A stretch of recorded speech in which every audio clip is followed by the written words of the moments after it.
Hey guys, Justin here coming at you from the 2x2 test tent with another unboxing video.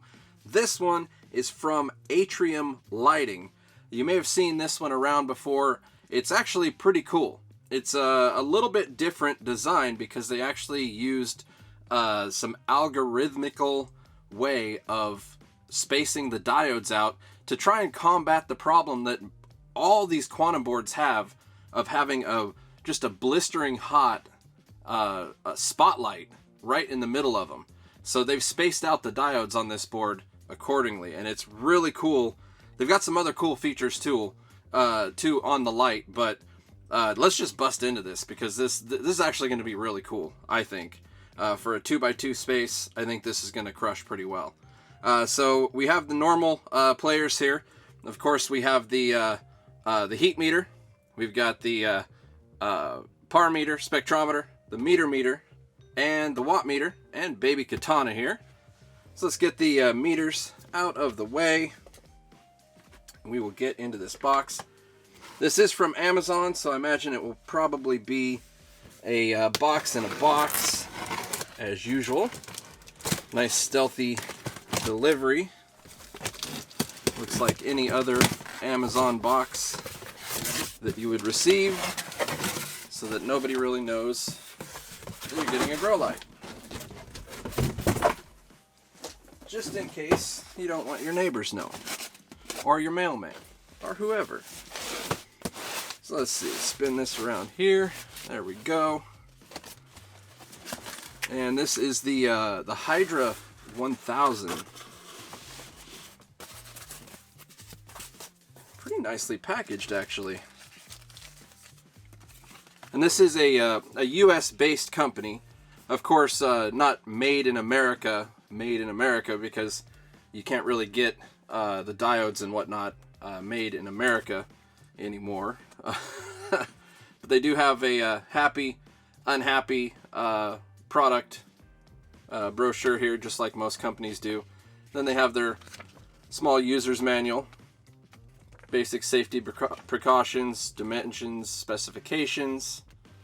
If you'd like to take a look at that, go ahead and pause the video. Read all that. On the back there is suggested hanging height, how to hook up the daisy chain. You can pause if you want to read that. And now we get into this. Man, I almost don't want to touch it. This is actually all packaged very, very well. So here's the hanging kit.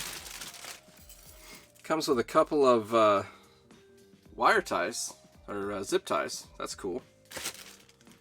Or tweezers, if you guys know that reference.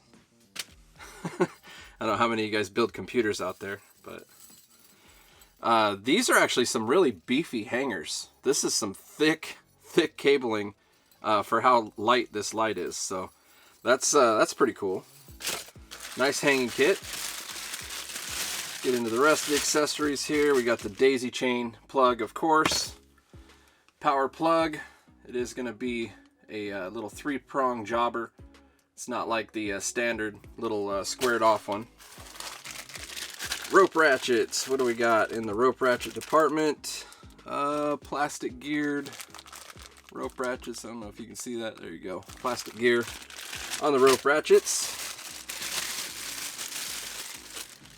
Oh, it looks like they do have a quick disconnect to the controller. Weatherproof. And now we get to, wow, this is really, there's a lot of packaging here. This is quite nicely packaged. Everything's protected really well to make sure that it shows up in absolute perfect shape. There is the light. That's pretty nice. You can see how they did this. A lot of the lights here, I'll actually show you. There's an equal size light reflecting in this light, and you can see the pattern on that light. They're completely just uniform.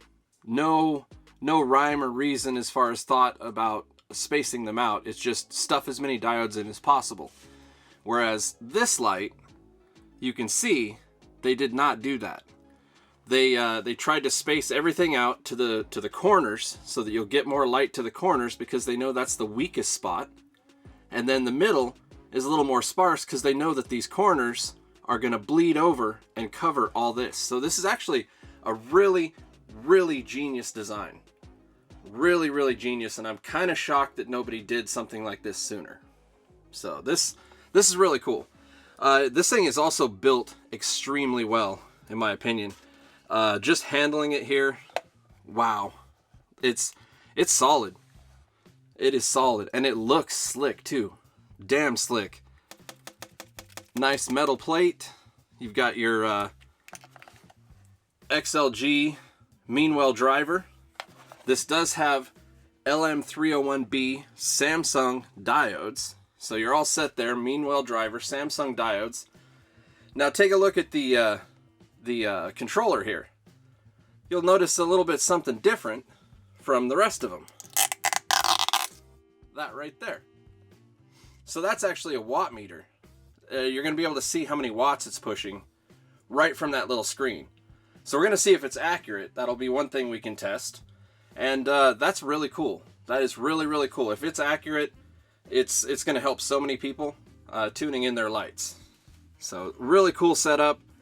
Everything's mounted to the back, but you can take it off with just 4 screws, and then it's not mounted to the back, and then you can run it somewhere else if you'd like to. So really, really cool. That's what this extension is for. Right here. You can just add that right there to each end, and you can extend this out and run it outside the tent. I'm just going to leave it on here for testing purposes. It's just easier. But yeah, they have thought of everything with this light. This is, I want to say probably the best quality light of this size that I've really tested, as far as just initial impressions. You know, just taking a look at it, feeling it, the quality of the craftsmanship, the quality of just like having the logo on the back, having the logo there. Everything just looks super clean. Everything's spaced algorithmically. Just, yeah, so much work. You can tell a lot of work went into this light. Like a lot of thought, a lot of work.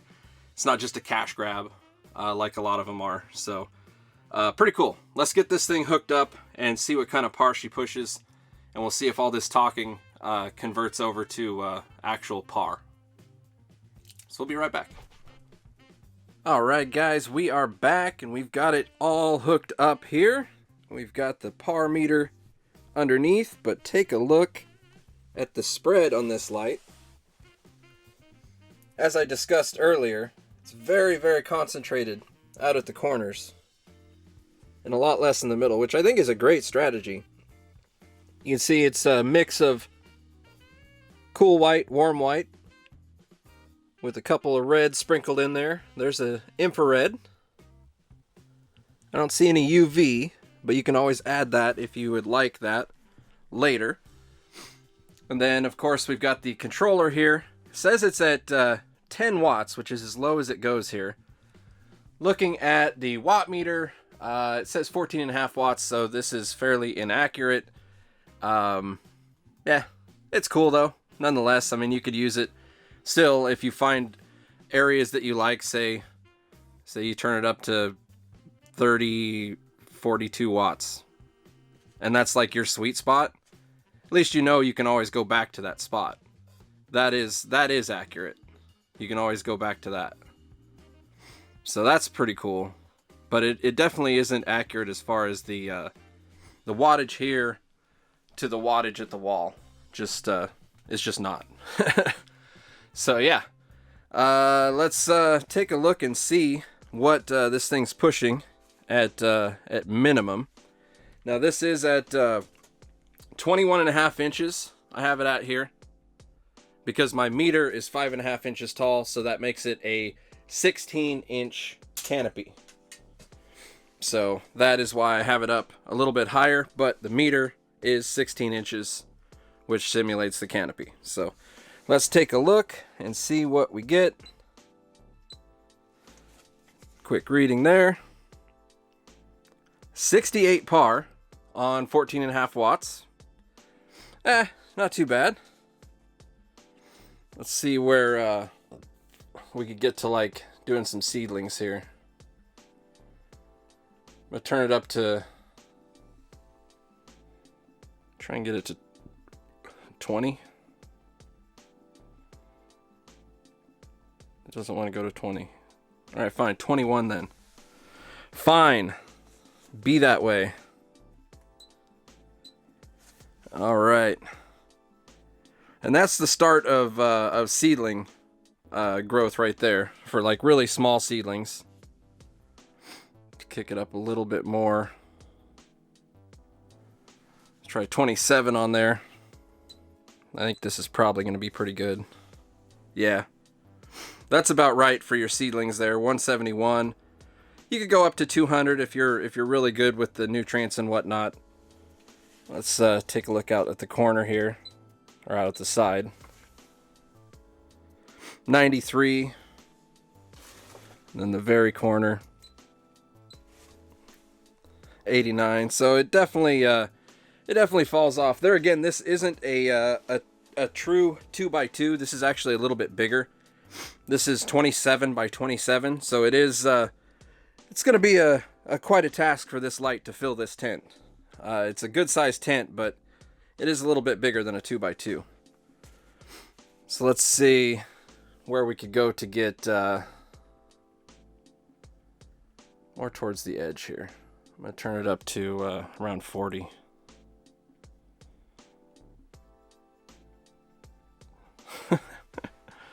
$39 then. It just doesn't want to do the even numbers. Middle shot, 244. Might be a little strong for some seedlings, but I think the edge is probably going to be a lot better. Yeah, 137. Corner, 128. So yeah, on 39 at 16 inches off the canopy, you'd be able to do this entire 27 by 27 space with seedlings. Or clones, either way. Clones you'd probably need even less light, really. So that's pretty cool. Let's see if we can get to veg territory. I'm going to crank this up. We're going to take a guess at 69. I think that's going to be where veg is. Let's take a look. Bam! Perfect. 409. A little bit high, actually. 350 to 400 is usually where I like to be for veg. So probably about 64 or 65 to 69. Be looking at veg territory, but there is going to give you a better side reading. 231. See, that's a little bit lower than I'd like to go for veg. Far corner. 224. There again, a little bit lower. Like to stay above 350.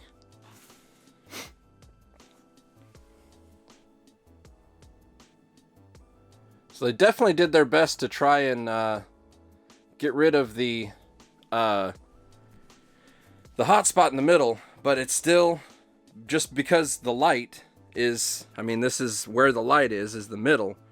There's still going to be a hot spot in the middle.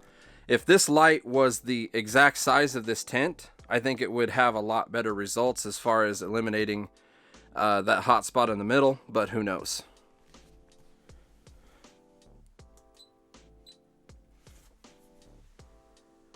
Now we're at 491, just below flowering, at 85 there.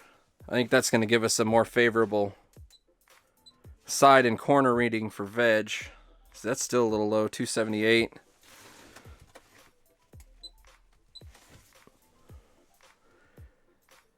$269. What if we turn inward a little bit? Because the plants are going to turn inward. 336. That's still a little bit low. So let's just crank this thing all the way up. So it says 98 on there. and it's running 116 watts at the wall. So at 16 inches off the canopy, you're in flowering territory in the middle, 557. Go to the edge.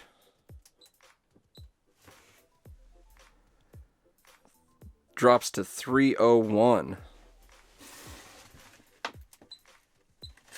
Far corner, 314 on the far corner.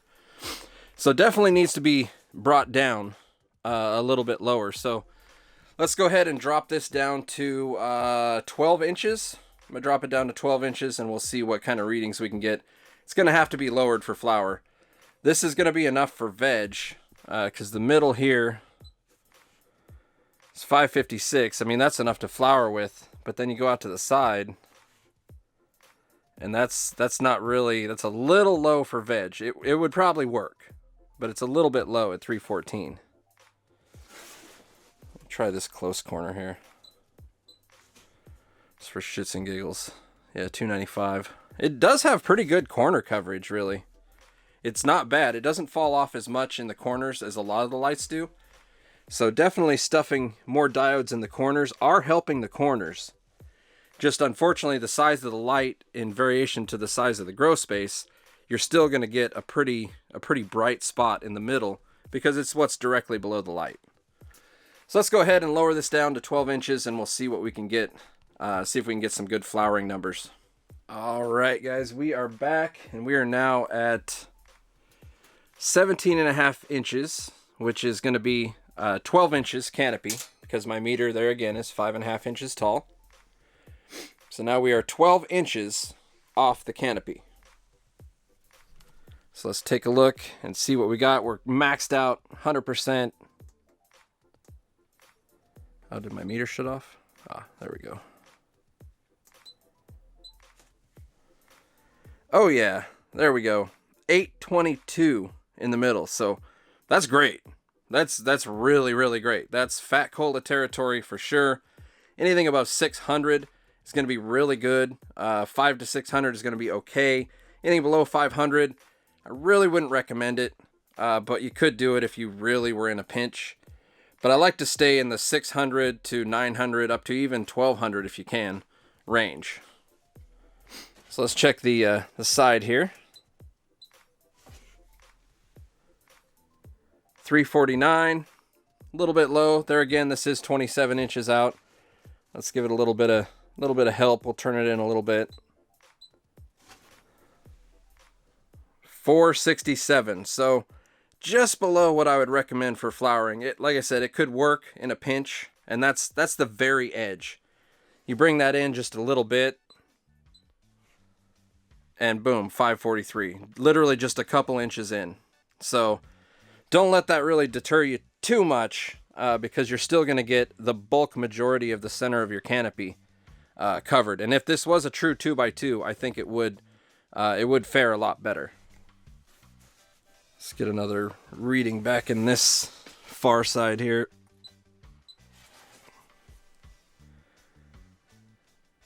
$362 to 817. So yeah, it's still the distance, the 27 inches. If we go a little bit further in, 561. Yeah. In a 2x2, this thing would definitely do it. Definitely do it. Let's check the corner here. Without turning it at all, 264. Give it a little turn in.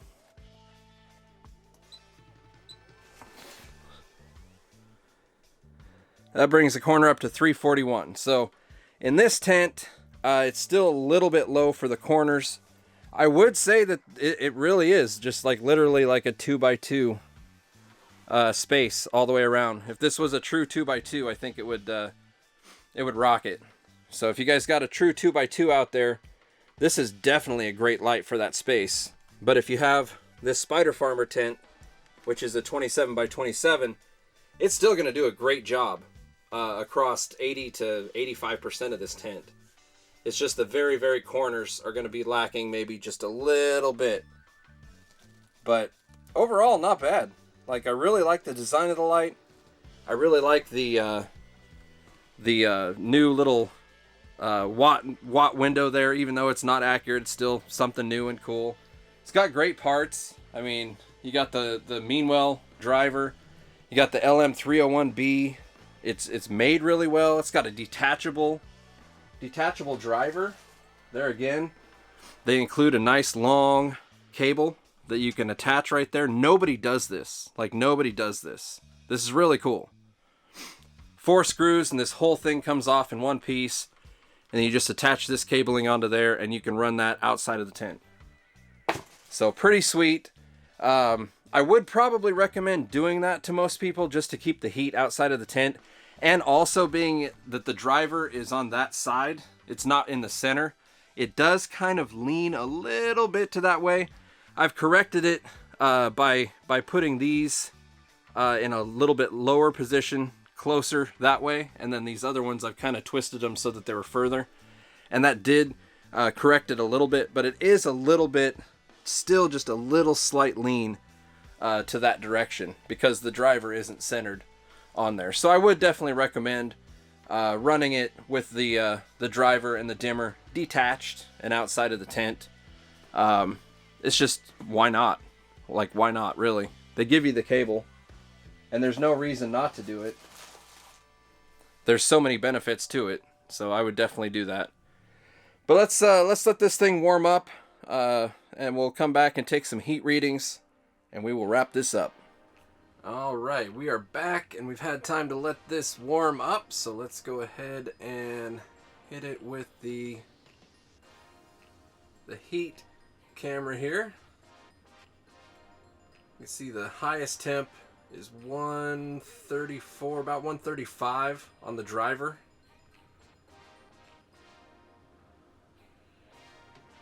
The metal's about 121, which isn't bad.